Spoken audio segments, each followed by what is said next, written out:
यो नयाँ नयाँ कम्युनिस्ट भेरिएन्ट भए जस्तै नेपालमा यो चाहिँ के छ भने कोभिडको पनि नयाँ नयाँ भेरिएन्ट मार्ग प्रशस्त गरिएको भने चाहिँ के छ भने मार्ग प्रशस्त गरिएको होइन, त्यो मार्गलाई अवरुद्ध गर्न खोजिएको हो।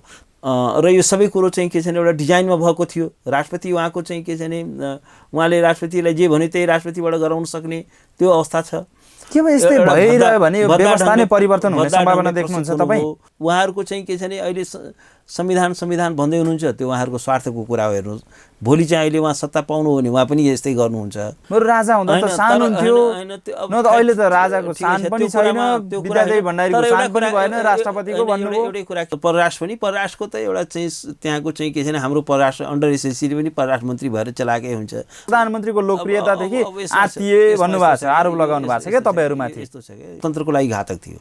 उहाँको उपस्थिति नै यो संविधानको लागि घातक छ। उहाँ र राष्ट्रपति महोदय दुइटैको हनीमुनको पिरियड पनि पुरा हुन नपाउँदै तपाईँहरूले छुटाइदिनु हो।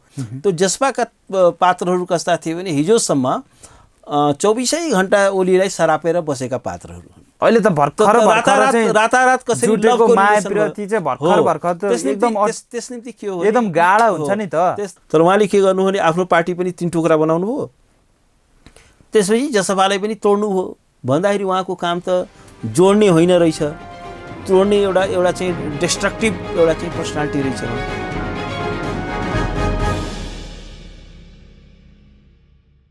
नमस्कार, साझा सरोकारमा तपाईँलाई स्वागत छ। साझा सरोकारमा आज हामी खास गरी मुलुकको पछिल्लो राजनीतिक घटनाक्रममा केन्द्रित रहेर संवाद गर्दैछौँ।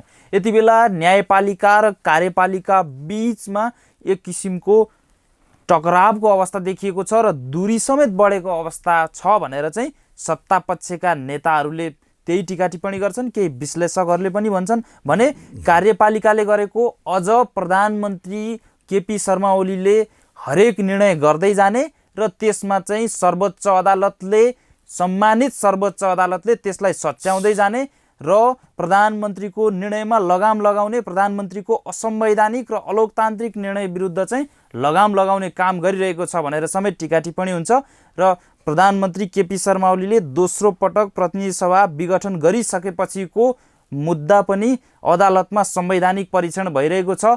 साथै हालसालै मात्र मन्त्री परिषद पुनर्गठन गर्दा काम चलाउ सरकारले मन्त्री परिषद पुनर्गठन गर्न पाउँदैन भनेर जुन चाहिँ असंवैधानिक छ त्यो चाहिँ संविधान सम्मत भएन भन्ने पनि टिका टिप्पणीका बीचमा 20 जना मन्त्रीहरूको पद नै चैट भएको अवस्था छ र त्यस्तो मन्त्री पद नै चैट गर्ने र सरकारले गरेका असंवैधानिक कामहरूलाई निरन्तर खबरदारी गर्दै निर्णयलाई सच्याउनलाई सर्वोच्च अदालतमा पटक पटक मुद्दा हाल्नुभएका वरिष्ठ अधिवक्ता विश्लेषक दिनेश त्रिपाठी आज साझा सरोकारमा हुनुहुन्छ। सर्वप्रथम आउनुहोस्, उहाँलाई कार्यक्रममा स्वागत गरौँ। स्वागत छ यहाँलाई साझा सरोकारमा। धन्यवाद।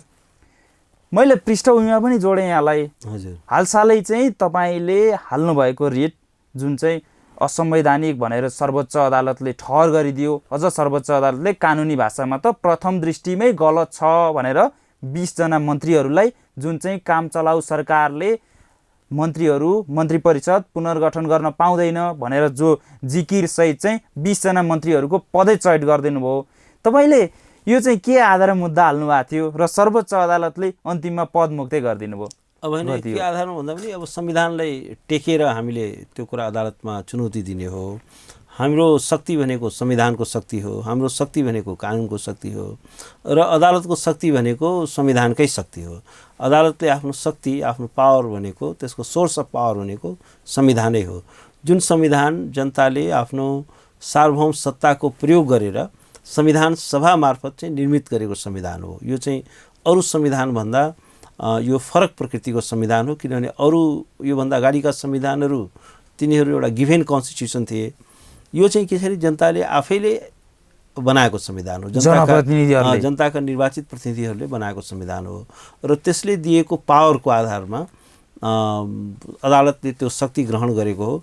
त्यसकारण अब अहिले संविधानका प्रावधानहरू यो विषयमा स्पष्ट थिए, किनभने संविधानको धारा 77ले कस्तो परिस्थितिमा प्रधानमन्त्री पदबाट मुक्त हुन्छ भन्ने कुराको परिकल्पना गरेको छ।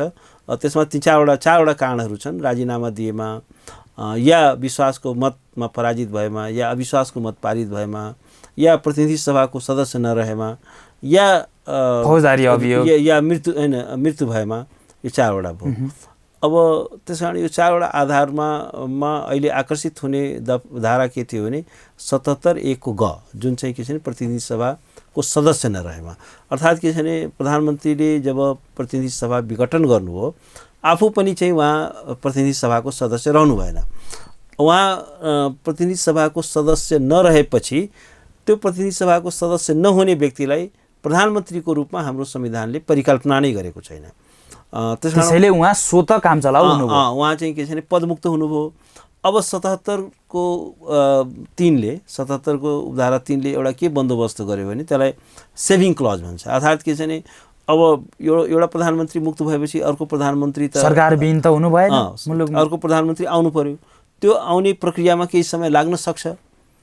त्यो चाहिँ के बिचको पिरियडको लागि त एउटा त प्रधानमन्त्री त चाहियो। त्यस कारण के हो भने त्यो एउटा त्यो समयका लागि, त्यो चाहिँ खाली ठाउँ भर्नका लागि त्यही प्रधानमन्त्रीले 77(3) ले भन्यो भने सोही मन्त्री परिषदले कार्य सञ्चालन गर्नेछ। अर्को सरकार गठन नहुँदासम्म, विकल्प सरकार नआउँदासम्म। एक्ज्याक्टली। त्यसकारण के हो भने अब उहाँ चाहिँ के छ भने एउटा सीमित म्यान्डेटका साथ, लिमिटेड म्यान्डेट छ। किनभने अब पार्लियामेन्ट छैन, पार्लियामेन्टप्रति एकाउन्टेबल हुनुपर्छ भनेर संविधानको धारा 76(10) ले भनेको छ। प्रधानमन्त्री त्यसका प्रति एकाउन्टेबल हुनुपर्छ, प्रतिनिधि संसदका प्रति। पार्लियामेन्टै छैन, भङ्ग गरिसक्नुभयो। त्यस निम्ति के छैन, अब उहाँको चाहिँ के हो भने उहाँको काम के हो भने दैनिक प्रशासन, रुटिन वर्क गर्ने र आउने सरकारमाथि पनि कुनै बर्डन नदिने गरी। त्यस कारण के छ भने केयरटेकर गभर्मेन्टले, काम चलाउ सरकारले फुल फ्लेजेस सरकार जस्तै गरेर नयाँ मन्त्रीहरू बनाउनु पाएन। मन्त्री त छोडिदिनुहोस्, कुनै नयाँ अरू एपोइन्टमेन्ट पनि गर्न पाएन। जीएम, चेयरम्यान, सिओहरू यस्तो पनि गर्न पाएन। आयोगमा कहीँ त्यो पनि केही पनि गर्न पाएन। कुनै लङ टर्म पोलिसी डिसिजन पनि लिन पाएन। आउने कुनै ठुल्ठुला कन्ट्र्याक्टहरू पनि गर्न पाएन। कुनै विदेशसँग चाहिँ ट्रिटी पनि गर्न पाएन। र त्यसमा मन्त्रीमा त थपघट विस्तार के पनि गर्न पाएन। किनभने संविधानको 77(3) ले के भनेको हो भने प्रधानमन्त्री पदबाट मुक्त भएपछि अर्को मन्त्री परिषद गठन नभएसम्म सोही मन्त्री परिषदले कार्य सञ्चालन गर्नेछ। भनेपछि त सोही मन्त्री परिषद भनेपछि सोही कायम रहेको मन्त्रीमा थप्न पनि पाइएन, विस्तार गर्न पनि पाइएन। र त्यसलाई चाहिँ के हो भने त्यसमा कुनै ड्रास्टिक त्यसमा केही पनि गर्न पाएन। त्यो ठिक छ, यो विषय त छँदैछ। तपाईँले चाहिँ खास गरी काम चलाउ सरकारले मन्त्री परिषद पुनर्गठन गर्न पाउँदैन भन्ने जिकिर सहित जो मुद्दा हाल्नुभयो, त्यो मुद्दा तपाईँहरूकै पक्षमा फैसला आयो। भनौँ न, अब सर्वोच्च अदालतकै भनाइअनुसार चाहिँ प्रधानमन्त्री केपी शर्मा ओलीको त्यो असंवैधानिक कदमलाई सच्याइदियो, होइन? तर अहिले मन्त्री पद 20 जनाको चैट भइसकेपछि त अब दैनिक प्रशासन सञ्चालन गर्नलाई त अप्ठ्यारो परेको स्थिति छ नि त। यसलाई चाहिँ किन मध्यनजर गरिएन? यसलाई पनि दृष्टिगत गर्दै चाहिँ गर्नु पर्थ्यो।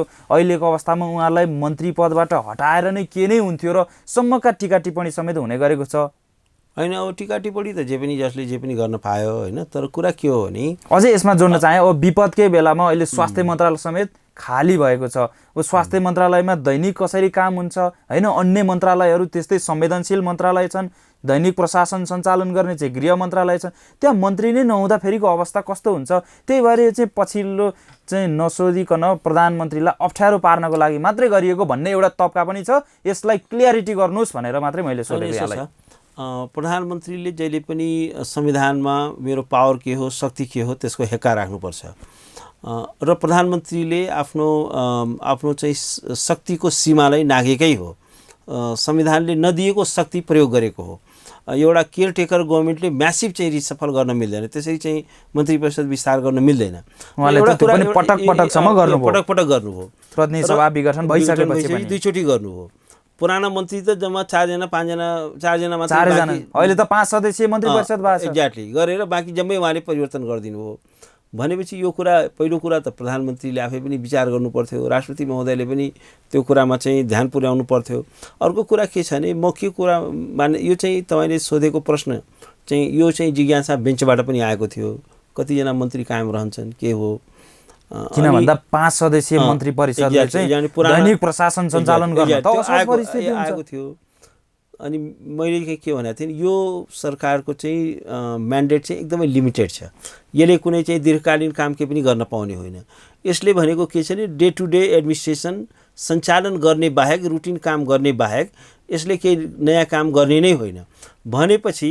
त्यही त सर, डे टु डे चाहिँ एडमिनिस्ट्रेसन सञ्चालन गर्नको लागि पनि मन्त्रीहरू त चाहियो नि।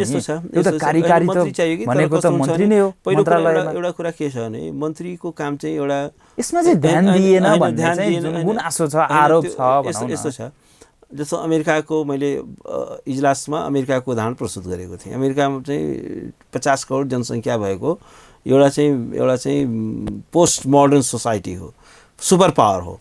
त्यहाँ मन्त्रीको सङ्ख्या जम्मा 7 छ। मन्त्री नै शब्द प्रयोग गरिँदैन, त्यहाँ त्यहाँ चाहिँ सेक्रेटरी भन्छ। जस्तो विदेश मन्त्रीलाई secretary of state, secretary of commerce भनेर चाहिँ सेक्रेटरी भनिन्छ, बाँकी प्रेसिडेन्ट हुन्छ। भन्दाखेरि अब 7 जना चाहिँ के छ भने त्यहाँको सेक्रेटरिजहरूले, मन्त्रीहरूले त्यत्रो कार्यभार यहाँको मुख्यमन्त्री भने जस्तो भनौँ न हजुर, हो गरिरहेको हुन्छ। अब यहाँ चाहिँ के छ भने मन्त्रीको यत्रो ठुलो, अहिले त संविधानले अलिकति लिमिट गरिदियो 25 जना, नभए योभन्दा अगाडिसम्म त उहाँ 50 जना 60 जना 64 जना जम्बो मन्त्री परिषद बनाउनु भएको त दृष्टान्त छ। हालसालै यही नयाँ संविधान जारी भइसकेपछि पनि पटक पटक जम्बो मन्त्री परिषद गठन गरिएको त हामी बीच त दृष्टान्त नै छ। इभन चाहिँ शेरबहादुर देउवाले गर्नुभयो, केपी शर्मा ओलीले पनि गर्नुभयो। अघिल्लो पटक चाहिँ 6 जनाको चाहिँ उप प्रधानमन्त्री मण्डलै बनाउनु भयो उहाँले। त्यसपछि पुष्पकमल दाहाल प्रचण्डले पनि त्यस्तै जम्बो बनाउनु भयो। यो इतिहास छ मैले जोडेको। एक्ज्याक्टली। अब अहिले प्रधानमन्त्रीजीले अब यो काम चलाउ सरकार छ, त्यसको 3 जना त उहाँले उप प्रधानमन्त्री नियुक्त गर्नुभयो। अब योभन्दा हास्यास्पद कुरो के हुन्छ भन्दा राज्य कोषमाथि यत्रो चाहिँ व्यवहार पार्न मिल्छ। र एउटा कुरा अनि सत्ता टिकाउनु छ नि त सर। अब हो त उहाँको आफ्नो कुर्सी टिकाउनलाई राज्यको व्यवस्थापन त गर्नु पर्यो नेताहरूलाई। आफ्नो चाहिँ कुर्सी टिकाउनलाई राज्यको स्रोत र साधनको चाहिँ लुट बचाउन मिल्छ। उहाँले चाहिँ मन्त्री बनाएर चाहिँ आफ्नो समर्थन जुटाउने, राष्ट्रको चाहिँ ढुकुटी खर्च गर्ने। एउटा मन्त्रीको एक दिनमा कति खर्च हुन्छ? उसको सेक्युरिटी, उसको पिए, उसको चाहिँ क्वार्टरको खर्च, उसको चाहिँ के छ भने सारा खर्च, कति व्यवहार हुन्छ। अनि त्यसै मन्त्री नै नबनाउने त भन्ने प्रश्न पनि त हुँदैन सक्छ हैन। मन्त्री बनाउने, तर एउटा के हुन्छ भने सर्ट एन्ड स्मार्ट गभर्नमेन्ट भन्छ कि स्मार्ट गभर्नमेन्ट हुनु पर्यो, इफेक्टिभ गभर्नमेन्ट हुनु पर्यो। सङ्ख्या धेरै हुँदैमा त्यो चाहिँ स्मार्ट गभर्नमेन्ट हुँदैन। हामीले चाहिँ 25 सदस्य त संविधानले बनाएको छ। 25 सदस्य त एउटा नर्मल टाइमकोमा हो। तपाईको चाहिँ जब म्यान्डेट नै कुनै लङ टर्म काम गर्ने छैन, अहिले प्रधानमन्त्रीले फोकस गर्ने भनेको त्यही एउटा हेल्थ हो। त्यो हेल्थमा अलिकति फोकस गरे हुन्छ। त्यो पनि हेल्थको पनि के हुन्छ भने अब परराष्ट्र पनि परराष्ट्रको त एउटा चाहिँ त्यहाँको चाहिँ के छैन, हाम्रो परराष्ट्र अन्डर एसएससीले पनि परराष्ट्र मन्त्री भएर चलाएकै हुन्छ। मलाई लाग्दैन कि त्यो परराष्ट्र मन्त्रीले नेपालको परराष्ट्र नीतिको निर्माणमा उसले कुनै चाहिँ भूमिका खेल्दछ। मलाई लाग्दैन कि जुन योग्यता भएका, क्षमता भएका मान्छेहरू नेपालमा परराष्ट्र मन्त्री भए तिनले नेपालको फरेन पोलिसीमा केही इन्फ्लुएन्स गर्न सक्छन्। कुनै अहिलेकै मन्त्री पनि फरेन पोलिसी बुझ्दै हुनुहुन्थ्यो, बुझ्नै नपाइकन बहिर्गमन हुनुपर्ने अवस्था आयो। त्यो चाहिँ के इन्जिनियरिङ ब्याकग्राउन्डको हुनुहुन्थ्यो नि। त्यसकारण उहाँले चाहिँ के छ परराष्ट्र मामिला बुझेर, त्यसको चाहिँ इन्ट्रिकेसीहरू, त्यसको चाहिँ संवेदनशीलता बुझेर, अब यहाँ त ल्याङ्ग्वेजको पनि प्रब्लम छ। अनि त्यो चाहिँ एउटा चाहिँ परराष्ट्र मन्त्रालयले एउटा चाहिँ ड्राइभ गर्न सक्ने त्यो क्यापासिटीको मन्त्री थिए र हामीसँग। र वास्तवमा आखिर के हो भने उहाँहरूको असक्षमता त कहाँबाट पनि देखियो भने, यद्यपि नहुनु मामा भन्दा कानो मामा के भन्छन् नि, त्यतातिर पनि नजाउँ, त्यतातिर नजाउँ। तर एउटा चाहिँ के छ भने उहाँहरूको असक्षमता त एउटा यो चाहिँ के छ भने भ्याक्सिन डिप्लोमेसीमा पनि देखियो नि। आखिर चाहिँ के छ भने कहीँबाट पनि भ्याक्सिन ल्याउन सक्नु भएन, एउटा चाहिँ कहीँ पनि रिच आउट गर्न सक्नु भएन। फेरि एउटा हास्यास्पद काम के गर्नु हो भने त्यहाँबाट पनि परराष्ट्र मन्त्रीको एउटा असक्षमता, प्रधानमन्त्रीको असक्षमता कहाँबाट देखिन्छ भने एउटा चाहिँ सेरेमोनियल राष्ट्रपति छ। अब फुल फ्लेजेज एउटा चाहिँ के छ भने यो एउटा चाहिँ के छ भने फुल प्रेसिडेन्ट, जुन एक्टिभ प्रेसिडेन्ट हुन्छ नि, त्यस्तो गरेर अनि राष्ट्रपतिले सारालाई फोन गरिरहनु भएको छ। त्यो काम चाहिँ राष्ट्रपतिको काम त्यो होइन नि। त्यो काम त के छ भने परराष्ट्र मन्त्रीको होला, या हद भए चाहिँ प्रधानमन्त्री होला त्यसपछि सामान्यतया दिनुस् भनेर अन्य देशहरूसँग चाहिँ आग्रह गर्नु पनि राष्ट्रपतिले भएन। त्यही त त्यो त मिलेन नि, त्यो त संवैधानिक राष्ट्रपतिले त्यसो गर्न मिलेन भन्ने तपाईको हाम्रो एक्ज्याक्टली हाम्रो त कुनै कार्यकारी राष्ट्रपति त होइन नि, हाम्रो भनेको त सेरेमोनियल हो। अनि त्यो भनेको अलङ्कारिक हो। एक्ज्याक्टली त्यसमा त के गर्नुपर्ने के हो भने स्वास्थ्य मन्त्री र परराष्ट्र मन्त्रीको एउटा समन्वयमा त्यो एउटा चाहिँ कार्य गर्नुपर्नेमा त्यो त कम्प्लिट फेल देखियो। त्यसकारण के छ भने मन्त्रीको सङ्ख्या 25 जना राखेर तर त्यहाँको समकक्षीसँग बोल्नलाई चाहिँ राष्ट्रपति नै प्रयोग हुनुभयो नि। त्यो होइन, त्यो एउटा कुरा के छ भने त्यो समकक्षीसँग त्यो बोल्नु जरुरी नै छैन। त्यसको डिप्लोमेसीका आफ्ना च्यानलहरू छन्, नेगोसिएसनको आफ्नो तरिका छ। त्यो चाहिँ कहिलेकाहीँ त्यस्तो कुराले झन् काउन्टर प्रोडक्टिभ हुनसक्छ। एकैचोटि ल भन्नुहोस् न, राष्ट्रपतिले सबै ठाउँमा फोन गर्नु हो, केही रिजल्ट आयो, त्यो त झन् असफलता देखियो नि, त्यो त राष्ट्रकै बेइज्जत भयो नि। त्यस कारण एउटा कुरा के छ भने र स्वास्थ्य मन्त्री फुल टाइम हुनुहुन्थ्यो, त उहाँले चाहिँ के चाहिँ यत्रो चाहिँ के छ भने भ्याक्सिनको हाहाकार छ, यत्रो चाहिँ मान्छेहरू आजभन्दा 1 महिनाको अगाडिको सिनेरियो सम्झिनुहोस् त, कस्तो हालत थियो, हस्पिटलमा बेड थिएन, अक्सिजन थिएन, मान्छे सडकमा चाहिँ पेटीमा चाहिँ के छ भने उपचार गराउनु पर्ने अवस्था थियो। त्यो चाहिँ अस्पताल अगाडिको चाहिँ के छ भने जम्मै त्यो बरन्डामा त्यो अवस्था थियो, त्यो कत्रो कहाली लाग्दो अवस्था थियो। त्यो उहाँहरूको कम्प्लिट असफलता होइन। प्राइभेट हस्पिटलहरूलाई चाहिँ के छ भने बेहिसाब तर हामीले सक्दो त गरिरहेछौँ, हाम्रो सामर्थ्यले भ्याएसम्म त भनेर उहाँले दाबी त गरिरहनु भएको थियो। तर सामर्थ्य नै यति कम थियो कि त्यो सामर्थ्यले भ्याएन। अनि अहिले 19 दिने न्यायाधीश मन्त्रीको हकमा चाहिँ मैले यथेष्ट आधारहरू, ठोस आधारहरू तय गर्दै थिएँ, तर काम गर्नै दिएनन् विरोधीहरूले चाहिँ यस्तो छ। भन्नुभएको छ। यस्तो के हुन्छ भने यो एउटा लोकतान्त्रिक समाजमा जहाँ संविधान हुन्छ, कानुन हुन्छ, तहाँ पहिलो कुरा त के छ भने सत्ता भनेको पहिला वैधानिकतामा हुनु पर्यो, त्यो संविधानमा टेकेको हुनु पर्यो। अब संविधानभन्दा बाहिर गएको, अब म गएर स्वास्थ्यमै भन्नुहुन्छ होइन, म नै सञ्चार मन्त्री भएर म चलाउँछु, म पनि राम्रो प्लान बनाउन सक्छु कि म यत्रो मिडियामा काम गरेको मान्छे, त्यो होइन। तपाईँले संविधानले चिन्दैन। त्यस कारण के छ भने संविधानले चिनेका मान्छेहरू आउनु पर्यो, अर्थात् संविधानको प्रावधान अनुसारको मान्छे आउनु पर्यो। त्यसकारण के हो भने यो चाहिँ के थियो भने उहाँले एउटा संवैधानिक प्रणालीलाई नै क्षतिग्रस्त बनाउन छोड्नुभयो। केपी ओली शर्माको एउटा सबभन्दा एउटा घातक के देखियो भने एकपछि अर्को गरेर उहाँले संविधानलाई चाहिँ घाइते बनाउँदै ल्याउनु भयो, क्षतिग्रस्त बनाउँदै ल्याउनु भयो, त्यसलाई अङ्गभङ्ग गर्दै आउनुभयो। र उहाँको उपस्थिति नै यो लोकतन्त्रको लागि घातक थियो। उहाँको उपस्थिति नै यो संविधानको लागि घातक छ। उहाँ र राष्ट्रपति महोदय उहाँ दुइटै संयुक्त मोर्चा तयार गर्नुभएको छ। उहाँहरूको प्रदेश भनेको तपाईँले यो भन्नुभयो। आज मैले सूर्य थापासँग संवाद गरेको थिएँ, प्रधानमन्त्रीका प्रेस सल्लाहकार। उहाँले भन्नुभएको छ हरेक काम सरकारले गरेका जुनसुकै काममा पनि नराम्रो देख्ने, आँखा नराम्रो भएका चाहिँ त्यस्ता व्यक्तिहरूले, पात्रहरूले हामीलाई विरोध गर्न खोजे, लान्छित गरे, तर हामीले राम्रो काम गरिरहेका थियौँ। अदालतमा पनि मुद्दा हाले, झगडिया बनाए प्रधानमन्त्रीलाई, दिनौ चाहिँ फिराद पत्र लिएर हिँड्दा काम गर्न दिएन। प्रधानमन्त्रीको लोकप्रियतादेखि आत्तिए भन्नुभएको छ, आरोप लगाउनु भएको छ क्या तपाईँहरूमाथि। यस्तो छ क्या, यो सरकारको तलबी कर्मचारी भएर सरकारको तलब खाएर अनि चाहिँ के छ भने सरकारको गुण गाउने कुरालाई चाहिँ म त्यति अस्वाभाविक मान्दिनँ।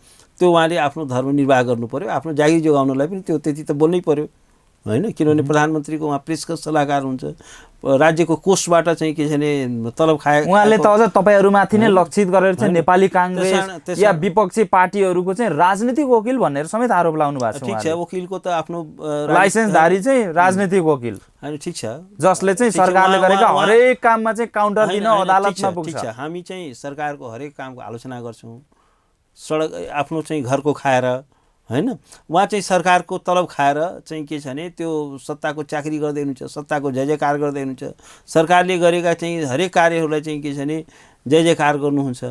त्यस कारण के छ भने त्यसलाई त्यस्तो कुराले म धेरै महत्त्व दिन्न। सूर्य थापाले के भन्नुभयो भन्ने कुरा कहीँ म्याटर गर्दैन। किनभने अब एउटा चाहिँ सरकारको तलब खाने व्यक्तिले अब योभन्दा बाहेक कुरा जागिर नै चट हुन्छ नि त। त्यो जागिर बचाउनलाई पनि त्यति कुरा अन्य सत्तारूढ नेताहरूले पनि त्यही नै भनेका छन्। ठिक छ, सत्तारूढले त बोल्नै नै अप्रत्याशित भयो भनेर सर्वोच्च अदालतको चाहिँ अब सर्वोच्च सम्मानित सर्वोच्च अदालतमाथि नै प्रश्न उठाएका छन्। प्रश्न उठाए, तर प्रश्न उठाउने कुरा चाहिँ के हो भने त्यो अब अरू अलिकति अब हामी कहाँ त अब राजनीतिक संस्कारै नभएको मुलुक भयो। एउटा डेभलप डेमोक्रेसीमा अदालतमाथि यसरी प्रश्न उठाउँदाखेरि उसको पोलिटिकल अवहेलना हुन्छ, अवहेलना पनि हुन्छ, त्यसको पोलिटिकल करियरै समाप्त हुन्छ।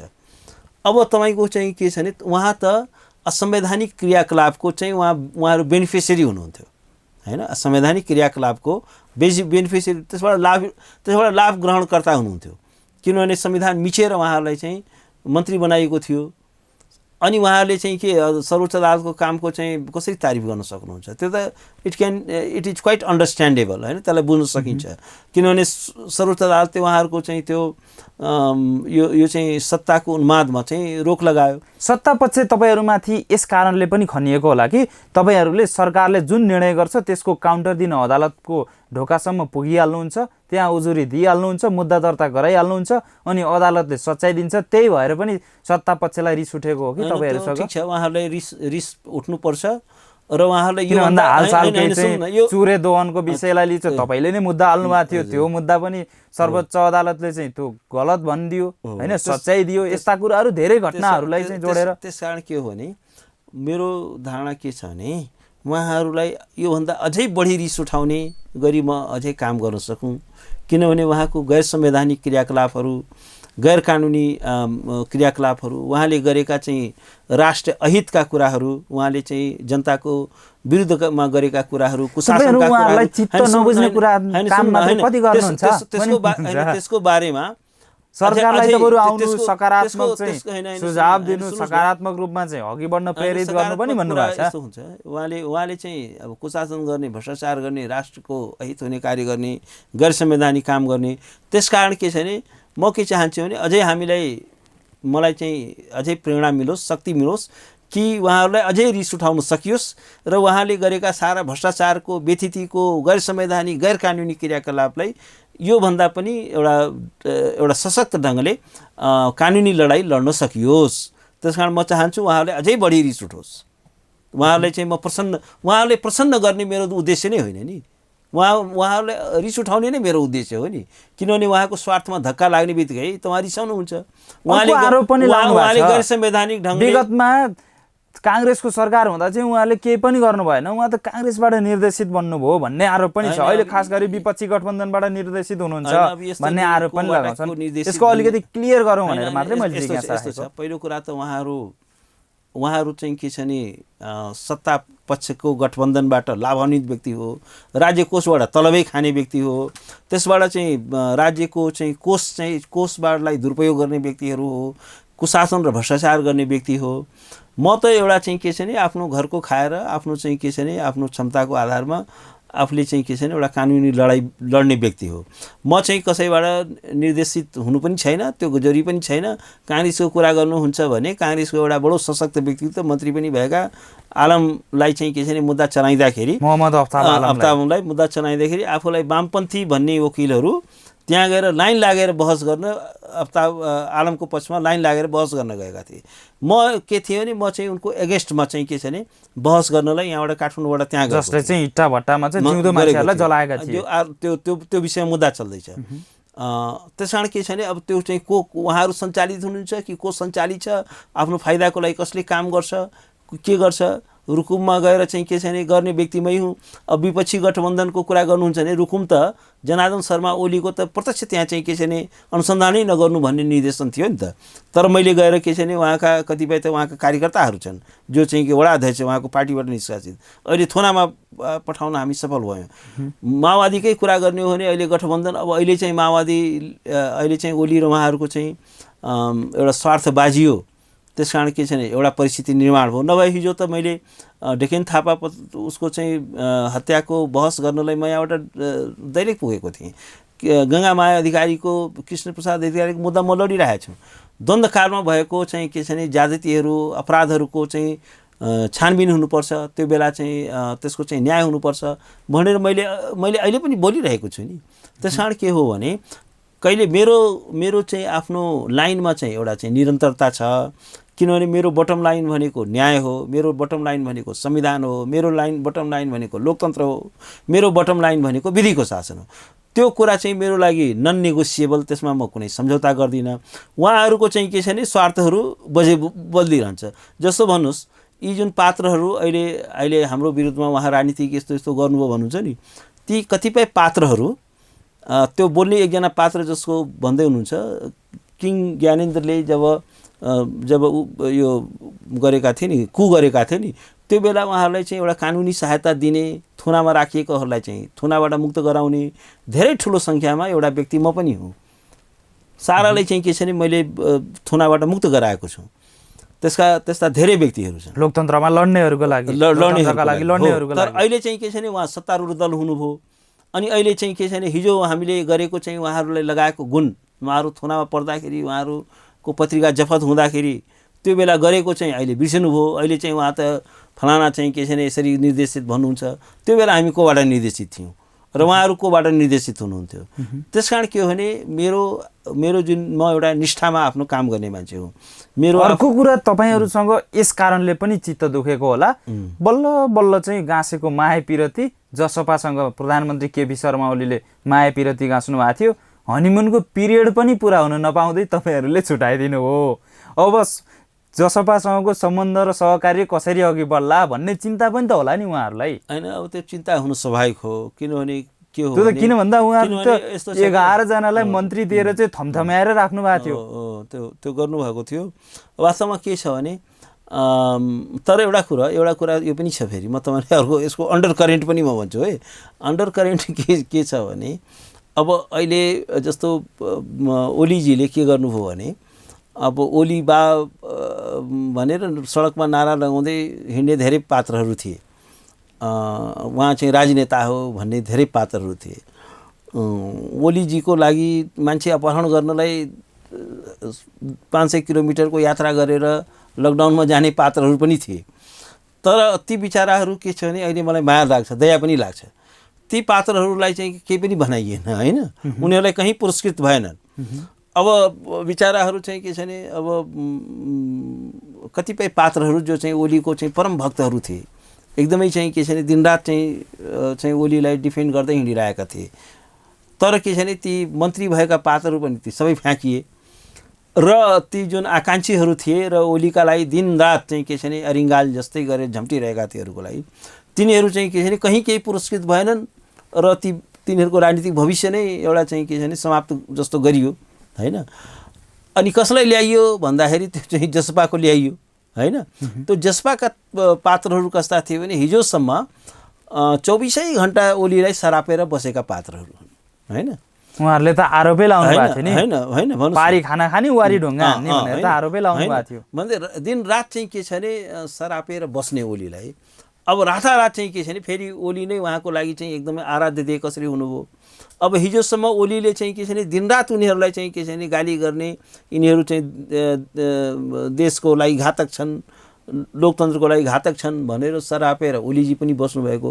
दुइटैमा चाहिँ के छ भने हेटको रिलेसन थियो होइन, दुइटै हेटको रिलेसन थियो। अहिले त भर्खर रातारात कसरी लभको माया पिरती चाहिँ भर्खर त एकदम त्यस निम्ति के हो एकदम गाढा हुन्छ नि त। त्यस निम्ति त्यो त छुटाइदिनु भयो तपाईले। त्यस निम्ति के हो भने यो कस्तो थियो भने यो एकदमै चरम अवसरवादिताको एउटा नमुना थियो। यो एउटा राजनीतिक रूपमा यो अवसरवादिता हो, यो अनैतिक पनि थियो। उहाँहरूलाई सत्तामा ल्याउनको लागि चाहिँ नागरिकता अध्यादेशै ल्याउनु भएको थियो। हो, त्यसकारण के छ भने यो चाहिँ अनैतिक पनि थियो, यो गैर कानुनी पनि थियो। यो चाहिँ एउटा राजनीतिक पतनको एउटा चाहिँ लाई सिम्बोलाइज गर्छ यो कुराले, र गैर संवैधानिक त छँदै थियो। त कुनै पनि दृष्टिकोणले तपाईँले ओलीजी र यो जसपाको गठबन्धनलाई चाहिँ कहीँ कतैबाट तपाईँले जस्टिफाई चाहिँ गर्न सक्नुहुन्न। यो अप्राकृतिक गठबन्धन हो, अप्राकृतिक हो, यो अपर्चुनिस्टिक हो र यसको पछाडि कुनै सिद्धान्त छैन। र यसले चाहिँ के छ भने राजनीतिमा एउटा अवसरवादी र एउटा कुरा प्रधानमन्त्रीजीले होइन, तर प्रधानमन्त्रीजीले फेरि के छ भने मुलुकमा सरकार विहीन हुनबाट चाहिँ जोगाइदिनु भयो, जसपा त्यसो भएर चाहिँ प्यारो लाग्यो पनि भन्दै हुनुहुन्छ। प्रधानमन्त्रीजीको के भयो भने उहाँ मुलुकको प्रधानमन्त्री हो, उहाँ चाहिँ एउटा प्रधानमन्त्रीले एउटा इन्स्टिट्युसन बिल्डरको काम गर्नुपर्छ। तर उहाँले के गर्नु भने आफ्नो पार्टी पनि 3 टुक्रा बनाउनु भयो, त्यसपछि जसपालाई पनि तोड्नु भयो। भन्दाखेरि उहाँको काम त जोड्ने होइन रहेछ, तोड्ने एउटा चाहिँ डिस्ट्रक्टिभ एउटा चाहिँ पर्सनालिटी रहेछ उहाँ, कन्स्ट्रक्टिभ पर्सनालिटी त होइन रहेछ उहाँमा चाहिँ एउटा चाहिँ उहाँको सडकमा नारा लगायो उहाँ राजनेता हुनुहुन्छ, तर राजनेता त होइन रहेछ। राजनेताले त इन्स्टिट्युसन बनाउँछ, उसले सेक्रिफाइस गर्छ, आउने जेनेरेसनको बारेमा सोच्छ। उहाँ भएको पार्टी चाहिँ टुटाउँदै हिँड्नुभयो, मान्छे अपहरण गराउँदै हिँड्नुभयो, गैर संवैधानिक ढङ्गले अध्यादेश पनि ल्याउनुभयो पार्टी तोड्नलाई। होइन उहाँले चाहिँ मेन चाहिँ कम्फर्टेबल सरकार बनाउनु भन्दा त मेरै नेतृत्वको सरकार ठिक छ भन्नुभएको छ नि त। होइन अब अहिले चाहिँ कसको लागि कम्फर्टेबल सरकार बनाउनु भएको थियो त? अहिले जुन अहिले त नेपाली अहिले- जनताको लागि होइन, देशको लागि चाहिँ नेपाली जनता- कम्फर्टेबल सरकार अब बनाएको छौँ यो- हामीले। यो चाहिँ किन के छ भन्दा भने- विपक्षी गठबन्धनले त भारतका लागि कम्फर्टेबल सरकार बनाउँदो रहेछ। होइन तर अहिले उहाँले जुन जसपासँग मिलेर जुन सरकार बनाउनु भएको थियो त्यो चाहिँ कसको लागि कम्फर्टेबल थियो? यो कुरालाई बुझ्नको लागि कुनै राजनीतिक विश्लेषक पनि हुनु पर्दैन, कुनै चाहिँ वरिष्ठ अधिवक्ता पनि हुनु पर्दैन, कुनै वरिष्ठ पत्रकार पनि होइन हुनु पर्दैन। मधेसका लागि, तराईका लागि, देशका लागि, जनताको लागि, हिमालको लागि, पहाडको लागि यो समावेशी थियो। अब यो कुरा चाहिँ के हो भने यो सबै कुरा गऱ्यो भने मान्छे एउटा जोक जस्तो हुन्छ क्या। यो कुरा चाहिँ अहिले तपाईँले बाहिर गएर कहीँ चिया पसलमा सुनाउनु हो भने पिपुल विल लाफ कि यो चाहिँ राष्ट्रको लागि थियो, जनताको लागि थियो, यस्तो कुरो भन्नु भने मान्छे चाहिँ हाँस्छन्। यसमा यति मात्रै टिप्पणी गरौँ, त्यसको पछाडि कुनै चाहिँ मैले अघि पनि भने यो संवैधानिक रूपमा पनि यो मिल्दैन, कानुनी रूपमा पनि मिल्दैन, नैतिक रूपमा पनि ठिक छ, यो विषय त छँदैछ। अब 20 जना मन्त्रीहरू पदमुक्त भइसकेपछि हजुर सर्वोच्च अदालतले नै काम चलाऊ भनेर भनिसकेपछि अब त्यसमा मुलुक त चुनावमा गयो होला नि, होइन? होइन चुनावमा होइन, यो के छ भने अब अहिले चाहिँ त्यसको पूर्व सङ्केत हो होइन, समेत पूर्व भनेका सङ्केत- छन्। होइन, पूर्व सङ्केत त्यो मान्छेले चाहिँ त्यसलाई बुझेर हो। किनभने अहिले प्रतिनिधि सभाको विघटन जुन भयो त्यसको संवैधानिकताको परीक्षण हुँदैछ। त्यसमा चाहिँ अहिले चाहिँ विगत 9 गतेदेखि आज 3-4 दिनदेखि चाहिँ बहस चलिरहेको छ र यसमा चाहिँ के हो भने अदालतले त्यसको छिनोफानो गर्नेछ। र एउटा कुरा के छ भने फागुन 11 गते सर्वोच्च अदालतले एउटा चाहिँ नजिर स्थापित गरिसकेको छ। 2-3 महिना अगाडि आफैले बनाएको नजिर अहिले आफैले चाहिँ के छ भने त्यो अदालतले पनि लाग्न मिल्दैन। त्यस कारण सर्वोच्च अदालतसँग पनि प्रतिनिधि सभा पुनर्स्थापना गर्नुको कुनै विकल्प छैन। होइन विकल्प सरकार दिन सकेन नि त विपक्षी गठबन्धनले, होइन? होइन अब होइन खोइ बहुमत पुर्याउन सकेको, बहुमत सिद्ध गर्न सकेको खोइ होइन 146 जना त सर्वोच्च अदालतमै सशरीर नै उपस्थित भएर निवेदनै हाले। होइन अर्काको पार्टी फुटाएर चुडाएर लहर चाहिँ अर्काको गठबन्धन पार्टी हुन भन्ने सक्छ। नै हुँदैन। माधव कुमार नेपाल एमालेको पार्टी होइन, होइन। एमाले पार्टीको नेता होइन, एमालेको उहाँले चाहिँ हस्ताक्षर गरेर हुन्छ। यस्तो छ मल्टी पार्टी डेमोक्रेसीमा यस्तो पनि हुन्छ। यस्तो छ पार्टी भने कस्तो छ भने हाम्रो संविधानले प्रतिनिधि सभाको असामयिक चाहिँ निधन नहोस्, त्यसको चाहिँ त्यसलाई असामयिक ढङ्गले त्यसलाई चाहिँ विघटन नहोस्, किनभने एउटा स्थायित्व होस् भनेर विभिन्न प्रकृतिको सरकारको परिकल्पना गरेको छ। बहुमतीय सरकारको, मिलिजुली सरकारको, लार्जेस्ट पार्टीको र एउटा चाहिँ व्यक्तिले पनि एउटा कहिलेकाहीँ एउटा करिस्मेटिक व्यक्तिले पनि त्यो एउटा आधार प्रस्तुत गर्न सक्छ। यस्तो तपाईँले भन्नुभयो त्यो 3वटा विकल्पको भन्दा सरकार त दिनै सक्दैन त। होइन अनि माधव नेपालहरूले गर्नुभएको हस्ताक्षरको मान्यता हुन्छ र? किन हुँदैन? अनि वैकल्पिक सरकार त्यसरी गठन हुन सक्छ? 100% हुन्छ र त्यो हुन्छ पनि। किनभने 76-5 होइन उहाँ त नेकपा एमालेबाट निर्वाचित नेताहरू हुनुहुन्थ्यो। निर्वाचित भए पनि के भयो र? निर्वाचित सांसद हुनुहुन्थ्यो नेकपा एमालेबाट। एमालेको सांसदले काङ्ग्रेस सभापतिलाई प्रधानमन्त्री बनाउनको लागि प्रस्ताव गर्न मिल्छ, पार्टीको व्हिप विपरीत। यस्तो छ व्हिप अहिले जारी यस्तो छ, यसलाई व्हिपकै कुरा हो। व्हिपको बारेमा पनि मान्छेलाई ठुलो कन्फ्युजन छ। होइन पार्टीको नीति विधान अनुसार हुन्छ होला, पार्टीले चाहिँ त्यो चाहिँ विधानलाई हेर्ने पार्टीको मार्गनिर्देशन अनुसार पो चल्ने हो त। एउटा पार्टीको मार्गनिर्देशनमा चल्यो कि चलेन भन्ने कुरा हेर्ने काम चाहिँ त्यो चाहिँ राष्ट्रपतिको होइन। एउटा कुरा के छ भने 76-5 को जुन प्रावधान हो त्यो जुन सरकारको प्रावधान गरियो त्यो चाहिँ के छ भने अरू सबै विकल्पहरू फेल भयो भने एउटा व्यक्तिले पनि एउटा गभर्मेन्ट बनाउन सक्छ यदि उसले चाहिँ समर्थन हासिल गर्न सक्यो भने। अब देउबाजीले चाहिँ 146 को हस्ताक्षर पेश गर्नुभएको छ, त्यसकारण अझै फेरि हाउसमा यसको टेस्ट होला। आज प्रधान न्यायाधीशज्यूले पनि यस सन्दर्भमा चाहिँ प्रश्न गर्नुभयो हैन? प्रश्न त हुन सक्छ कि यस्तो हुन्छ कि सुनवाईको दौरानमा विश्वासको मत लिन्न बहुमत मसँग छ या छैन भन्ने कुरा चाहिँ राष्ट्रपति कार्यालयकोमा जाने कि संसदमा परीक्षण गर्ने त्यसको भन्नुभएको छ नि त। हैन त संसदमा जाने त ठिक छ, त जस्तो भन्नुस् न राष्ट्रपति महोदयको त्यहाँ चाहिँ सरासर एउटा चाहिँ के छ भने संवैधानिक एउटा गल्ती कहाँनिर छ भने बदनियत कहाँबाट देखिन्छ भने जब ओलीजीले आफ्नो चाहिँ म बहुमत सिद्ध गर्न सक्दिनँ भनेर आफ्नो दाबी परित्याग गरिसकेको अवस्था हो र उहाँले नै अनुरोध गरेर 76-5 को प्रक्रिया एक्टिभेट भएको हो भनेपछि त उहाँ त चाहिँ खेलको रिङभन्दा बाहिर गइसक्नु हो। तर सेरेमोनियल राष्ट्रपतिले त अभिभावकीय भूमिका त निर्वाह गर्नु पर्यो नि त नि, होइन अर्को पक्षले पनि 153 चाहिँ पुर्याएको थियो। यसरी त उहाँ त कन्फ्युजमा पर्नु भयो नि त। त्यसरी कन्फ्युजमा पर्नुपर्ने कारणै छैन। तपाईँको चाहिँ के छ भने प्रोभन सिट कति हो भने 93। तपाईँको चाहिँ के छ भने एक हप्ता अगाडि तपाईँको हाउसमा मतदान हुँदाखेरि तपाईँले पाएको मत भनेको 93 हो। अनि 93 मा जसपाको आधा झन्डै 17-18 मत त जोडियो नै प्रत्यक्ष रूपमा। त्यसपछि पार्टीको पनि जोडिने भए उहाँले चाहिँ के छ भने त्यो आफ्नो पार्टीको 121 त उसले त दाबी गर्न सक्ने भयो। त्यसो भए उहाँको चाहिँ 153 सिट छ भने त्यो 153 सिट चाहिँ उहाँले चाहिँ वैशाख 27 गते किन हासिल गर्नु भएन? नम्बर 1 कुतर्क नगरौँ, अलिकति त्यसलाई ध्यानपूर्वक कोल्ड लजिकलाई सुनौँ। त्यसकारण त्यो उहाँले 153 त्यो बेला उहाँको कहाँ गयो? त्यसपछि उहाँलाई उहाँलाई एउटा मौका के थियो भने अझै 30 दिनको समय थियो कि उहाँले 76-4 बमोजिम उहाँले चाहिँ विश्वासको मत लिन सक्नुहुन्थ्यो। विश्वासको मत लिएर उहाँले चाहिँ आफ्नो 153 छ भने दोस्रो चोटि पनि उहाँले चाहिँ आफ्नो चाहिँ बहुमत हासिल गर्न सक्नुहुन्थ्यो। वास्तवमा अहिलेको केपी ओलीजीको स्थिति के हो भने मलाई एकचोटि भने उहाँको चाहिँ के छ भने दुईचोटि उहाँ पदमुक्त भइसकेको व्यक्ति हो। पहिलो एउटा 93 मात्रै भोट आयो, उहाँ चाहिँ पदमुक्त हुनुभयो। दोस्रो चाहिँ चोटि चाहिँ के छ भने म विश्वासको मत म लिन सक्नु भएन भने वैकल्पिक सरकार बनाउनको लागि चाहिँ दाबी प्रस्तुत गरेनन् विपक्षीहरूले। गरेनन् त उहाँले दाबी त्याग गर्नुभयो नि। म चाहिँ सक्दिनँ भन्नुभयो। उहाँ सक्नुहुन्न भनिसकेपछि जब चाहिँ विपक्षी गठबन्धनले 149 को दाबी प्रस्तुत गरेको समाचार आयो अनि त्यसपछि उहाँ हेर्नुहोस् उहाँहरूको डिजाइन के थियो भने कि थोरै समय दिने, 7-8 घन्टाको समय, 21 घन्टा भने पनि त्यो खास वर्किङ आवर जम्मा 7-8 घन्टा थियो।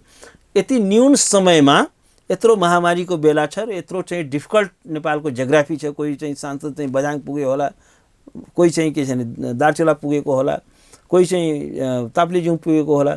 त्यो 7-8 घन्टाभित्र उहाँले चाहिँ आधारै प्रस्तुत गर्न सक्नुहुन्न भन्ने त्यो क्यालकुलेसनमा उहाँहरूले चाहिँ के छ भने त्यो मार्ग प्रशस्त गरिएको भने चाहिँ के छ भने मार्ग प्रशस्त गरिएको होइन, त्यो मार्गलाई अवरुद्ध गर्न खोजिएको हो। तर एउटा मिराकल के हो भने एकैचोटि चाहिँ 149 जनाको त्यो न्युज आयो अनि त्यसपछि उहाँ आत्तिएर चाहिँ के छ भने उहाँ त दङ्ग परिरहनु भएको थियो कि कसैले दाबी प्रस्तुत गर्न सक्दैन, समय यति कम दिएको छ र यो सबै कुरो चाहिँ के छ भने एउटा डिजाइनमा भएको थियो। राष्ट्रपति उहाँको चाहिँ के छ भने उहाँले राष्ट्रपतिलाई जे भन्यो त्यही राष्ट्रपतिबाट गराउन सक्ने त्यो अवस्था छ भन्दाखेरि के हो भने तर पासा पल्टिएको जस्तो भयो। अनि त्यसपछि राष्ट्रपति महोदयले फेरि बदनियत के देखाउनु भयो भने उहाँले भन्नुभयो दुईटा दाबी परेको छ। दुईटा दाबी परेको मानिँदैन किनभने एउटा व्यक्ति जसले चाहिँ खेललाई छोडेर हिँडिसक्यो, दर्शक दीर्घामा गएर बसिसक्यो। त्यसो भए राष्ट्रपति विद्यादेवी भण्डारीको यही चाहिँ व्यवहारबाट, यस्तै आचरणबाट चाहिँ प्रताडित भएर चाहिँ बढी चिन्तित भएर हिजो पुष्पकमल दाहाल प्रचण्डले त्यस्तो अभिव्यक्ति दिनुभएको, बरु राजा नै ठिक भन्ने। अब उहाँले चाहिँ अलिकति बढी बोलेको हो, राजा नै चाहिँ ठिक होइन। बरु राजा हुँदा त सान हुन्थ्यो, न त अहिले त राजाको सान पनि छैन, विद्यादेवी भण्डारीको सान पनि भएन, राष्ट्रपतिको भन्नुभयो। एउटै कुरा के हो भने राजा र राष्ट्रपतिको तुलना नै उचित होइन। तर म एउटा कुरा के भन्छु नि, अहिलेको राष्ट्रपति महोदयले आफ्नो पदको गरिमा कायम राख्न सक्नु भएन, पदको चाहिँ एउटा निष्पक्षता त्यो पनि कायम राख्न सक्नु भएन। उहाँले चाहिँ आफ्नो संवैधानिक दायित्व र भूमिका निर्वाह गर्न सक्नु भएन। उहाँ चाहिँ एउटा नेसनल युनिटीको प्रतीक हुनुहुन्थ्यो, सबैले समेटेर लान सक्नु पर्थ्यो। उहाँले के गर्नुभयो भने तर गणतन्त्रको लागि लड्नु भएको, त्यत्रो विद्रोह गर्नुभएको एउटा सुप्रिमो लिडरले त्यस्तो अभिव्यक्ति दिइसकेपछि त केही न केही आशंका त पैदा भयो नि त, होइन र? होइन, तर अब यो के केही न केही त पाक्दैछ। यो चाहिँ के हो भने यो एउटा आक्रोशको अभिव्यक्ति हो र यो चाहिँ कस्तो हो भने धेरै मान्छेहरूले यस्तो भन्न थालेका छन्, होइन, एउटा धेरै मान्छेले, किनभने उहाँहरूले जसरी यो ज्यादती गर्नुभयो नि, राष्ट्रपतिले प्रधानमन्त्रीले जसरी मिचेर गर्नुभयो, ज्यादती गर्नुभयो, के यस्तै भइरह्यो भने यो व्यवस्था नै परिवर्तन हुने सम्भावना देख्नुहुन्छ तपाईँ? भद्दा ढङ्गले प्रस्तुत गर्नुभयो। त्यसकारण के छ भने मुलुकको जुन मनोविज्ञान छ त्यसमा एउटा नकारात्मक चाहिँ असर परेको छ। र एउटा कुरा के हुँदो रहेछ भने कमन मान्छेले, है, तपाईँ अब इन्टेलेक्चुअल्सहरूको कुरा अर्कै हो, उसले बुझ्छ कि पद्धति भनेको एउटा हो, व्यक्ति भनेको एउटा हो। कहिलेकाहीँ खराब व्यक्तिहरू पनि पद्धतिमा आउँछन्, त्यसलाई पद्धतिले सच्याउँछ भनेर चाहिँ अलिकति इन्टेलेक्चुअलहरूले त्यसरी बुझ्छन्। लोकतन्त्र भनेको के छ भने यो आफैमा एउटा प्युरिफायर हो। लोकतान्त्रिक प्रक्रियाले नै गलत व्यक्तिलाई चाहिँ हटाउँदै लैजान्छ, लोकतन्त्र परिपक्व हुँदै जान्छ। कहिलेकाहीँ गलत व्यक्तिहरू पनि निर्वाचित हुन्छन्। अमेरिका जस्तो परिपक्व लोकतन्त्रमा पनि ट्रम्प जस्तो चाहिँ व्यक्ति पनि निर्वाचित भयो, त्यसपछि फेरि बाइडेन आयो। त्यसकारण लोकतन्त्रको के हुन्छ भने आफ्ना गल्तीलाई सच्याउँदै जाने प्रणाली पनि हो। तर कमन मान्छेले त्यसरी बुझ्दैन। कमन मान्छेले के बुझ्छ, होइन यो लोकतन्त्र खराब हो भन्ने बुझ्छ। त लोकतन्त्र खराब होइन, लोकतन्त्र भनेको एउटा पद्धति हो। त्यो पद्धतिमा चाहिँ के छ भने एउटा राम्रो मान्छे आउने वातावरण पनि बनाउनु पर्यो, जनताले पनि राम्रो मान्छे चाहिँ इलेक्ट गर्नु पर्यो। तर अहिले चाहिँ के गर्नु, यहाँ चाहिँ पद्धति हाँक्ने मान्छे चाहिँ खराब। अब अहिले समस्या के भइदियो भने लोकतान्त्रिक पद्धति भन्दा अर्को पद्धति संसारमा छैन। तर यस्ता खराब व्यक्तिहरू चाहिँ यो अहिले सत्ता सञ्चालकको रूपमा आए कि जनतामा चाहिँ जनतामा चाहिँ एउटा चरम निराशा चाहिँ व्याप्त छ। होइन, प्रचण्डले त्यसो भन्नुको तात्पर्य, त्यसको सन्देश चाहिँ के होला अब होइन, त्यो कुरा चाहिँ प्रचण्डजीलाई नै सोध्नुहोस्। होइन, म प्रचण्डजीको किन भन्दा तपाईँ एउटा संविधानविद मात्रै नभएर विश्लेषण पनि गर्नुहुन्छ। विश्लेषक त हो, तर म चाहिँ प्रचण्डजीको मेरो कुनै उहाँसँग कहिले भेटघाट पनि छैन। मैले उहाँको माइन्ड रिड गर्ने मौका पनि पाएको छैन। मैले उल्टै उहाँको विरुद्ध चाहिँ के छैन, उहाँको विरुद्ध पनि मैले धेरै केसहरू सुप्रिम कोर्टमा दायर गरेको छु। भलै अहिले त तपाईँहरूको त केही न केही त विचार मिलेको छ नि, केपी शर्मा ओलीलाई जसरी भए पनि हटाउनु पर्छ भन्ने पक्षमा तपाईँ हुनुहुन्छ र उहाँहरू पनि त्यही नै भनिरहनु भएको छ। मेरो विचारसँग उहाँको विचार मिल्न गएको होला, मलाई उहाँहरूसँग केही लिनु दिनु छैन। तर एउटा कुरा के छ भने एउटा संविधानको उहाँहरूको चाहिँ के छ भने अहिले संविधान भन्दै हुनुहुन्छ, त्यो उहाँहरूको स्वार्थको कुरा हो। हेर्नुहोस्, भोलि चाहिँ अहिले उहाँ सत्ता पाउनु हो भने उहाँ पनि यस्तै गर्नुहुन्छ। त्यस कारण के छ भने उहाँहरूप्रति मेरो धेरै फेद छैन। त्यसमा विपक्षी गठबन्धनपछि प्रति चाहिँ तपाईँहरूको कुनै पनि सहानुभूति छैन, खास गरी तपाईँको। होइन, मलाई चाहिँ यो व्यक्तिहरूसँग केही लिनु दिनु छैन। म चाहिँ के छैन, एउटा पद्धतिको मेरो चिन्ता भनेको पद्धति हो। शेरबहादुर देउबा, प्रचण्ड, माधव कुमार नेपाल, उपेन्द्र यादव, यी सबै प्रति तपाईँको एजेन्डा मिलेको होइन। मेरो व्यक्तिगत रूपमा मेरो कुनै माया मोह छैन। म चाहिँ के छ भने मेरो चाहिँ बटम लाइन मैले भने नि, डेमोक्रेसी नै हो, रुल अफ ल नै हो, इन्डिपेन्डेन्स अफ जुडिसियरी नै हो, एउटा संविधान नै हो। त्यस कारण के छ भने को व्यक्ति कहिले कहाँ जान्छन्, के जान्छन्, त्यसमा मैले धेरै म चासो पनि राख्दिनँ। त्यस कारण प्रचण्डजीले के भने, किन चाहिँ राजाको तारिफ गरे, त्यो उहाँले नै सोध्नुहोस्। तर एउटा कुरा के छ भने प्रचण्डजी यसमा चाहिँ चिप्लिएकै हो। किनभने अब ठिक छ, एउटा चाहिँ के छ भने दुईटा गल्तीले एउटा सही बन्दैन। होइन, जस्तो राष्ट्रपतिले पनि गल्ती गरिन्, अनि राजाले गरेको गल्ती पनि थियो, तर राजाको गल्ती सही हुँदैन। होइन, आखिर के छ भने हामीले देखेकै हो नि, राजा भनेर अब किङ ज्ञानेन्द्रले पनि त इन्टरनेट काटेर कु गरेकै हो नि। होइन, यत्रो मान्छेलाई चाहिँ के छ भने समातेर थुनेकै हो नि। र त्यो बेला के थियो, अब अहिले मान्छेको मेमोरी चाहिँ सानो हुँदो रहेछ। त्यो बेला चाहिँ के छ भने पञ्चायतकालमा यही हल्ला हुन्थ्यो नि, त्यो यो चाहिँ मूर्तिको कुराहरू, चोरी भएका कुराहरू आउँथे, न्युजहरू। होइन, अब त्यो चाहिँ बाहिर देशमा लगेर चाहिँ बेचियो, राखियो भन्ने कुराहरू आउँथ्यो। होइन, अब यो सबै कुरा त के छ भने धेरै पुरानो भएको छैन नि त। अब त्यसको वास्तविकता, रियल वास्तविकता के हो, त्यो त अब छानबिनको विषय होला। तर त्यो बेलाको चाहिँ एउटा मनोविज्ञान त्यही थियो। त्यो बेलाको मनोविज्ञान के थियो नि, पम्फादेवी भनेर एउटा नाम प्रचारित गरिएको थियो। अब त्यसको वास्तविकता के हो त्यो त खैर बाहिर आएन।